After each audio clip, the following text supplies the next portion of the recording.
प्रेम एक ऐसा शब्द है जिसके प्रति खिंचाव इस चराचर जगत में समस्त जीवधारियों में होता है। संसार में प्रत्येक जीवधारी अनेक वस्तुओं को अनेक प्रकार से प्रेम करता है।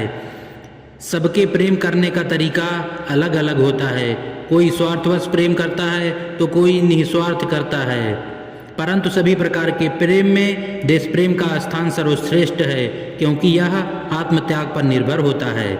देश प्रेम से हमारा तात्पर्य यह है कि जिस देश की मिट्टी में हम खेल कूद कर बड़े हुए हैं, जिसकी वसुंधरा से हमारे शरीर का निर्माण हुआ है, उसके रीति रिवाजों, परंपराओं, त्योहारों, भाषा, इतिहास के प्रति अपनापन प्रकट कर उसकी सभ्यता और संस्कृति, नदियों, पहाड़ों, हरे भरे जंगलों और कल कल करते झरनों से स्नेह करें। और इसके अतिरिक्त देश प्रेम का सबसे बड़ा उद्देश्य यह है कि कभी भी हमारे देश को हमारे तन की आवश्यकता पड़े तो रक्त की एक एक बूंद इस मातृभूमि के लिए न्यौछावर कर दें।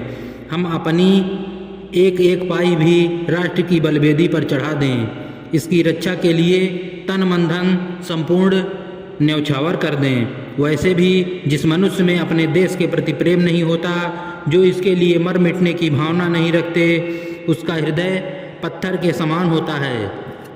कहा गया है, जो भरा नहीं है भावों से, बहती जिसमें रसधार नहीं, वह हृदय नहीं, वह पत्थर है जिसमें स्वदेश का प्यार नहीं।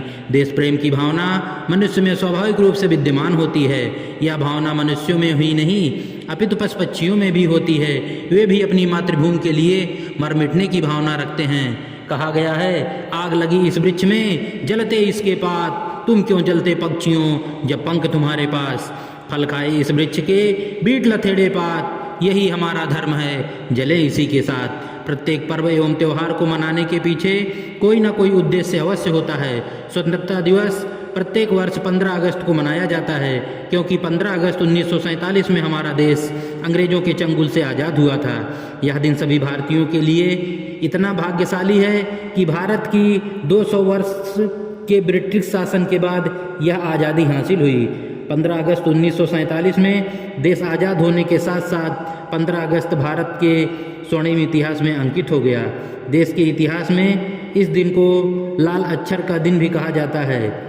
इस परम पावन और शुभ अवसर पर देश के प्रधानमंत्री के द्वारा लाल किले में राष्ट्रीय ध्वज तिरंगे को फहराकर स्वतंत्रता के लिए आहुति देने वाले वीर सपूतों को नमन किया जाता है। यह दिन हमारे क्रांतिकारियों एवं वीर सपूतों के अथक प्रयास से आया है।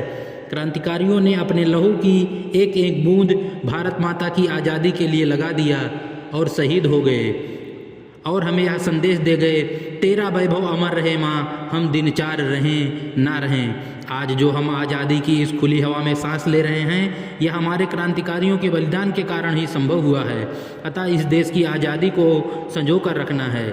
और जो विदेशी हमारे देश पर बुरी नज़र डालते हैं, तो मैं उनको इस स्वतंत्रता दिवस के अवसर पर यह संदेश देना चाहता हूँ कि ऐ विदेशियों, कान खोल कर सुन लो कि अब की जंग छिड़ी तो सुन लो। नाम निशान नहीं होगा, भारत तो होगा लेकिन तुम्हारा निशान भी नहीं होगा। मैं ज़्यादा वक्त ना लेते हुए अपनी वाणी को विराम देना चाहता हूँ। काश मेरी ज़िंदगी में सरहद की कोई शाम आए, काश मेरी ज़िंदगी मेरे वतन के काम आए। ना खौफ है मौत का, ना आरजू है जन्नत की, मगर जब कभी जिक्र हो शहीदों का, काश मेरा भी नाम आए, काश मेरा भी नाम आए। जय हिंद, जय भारत।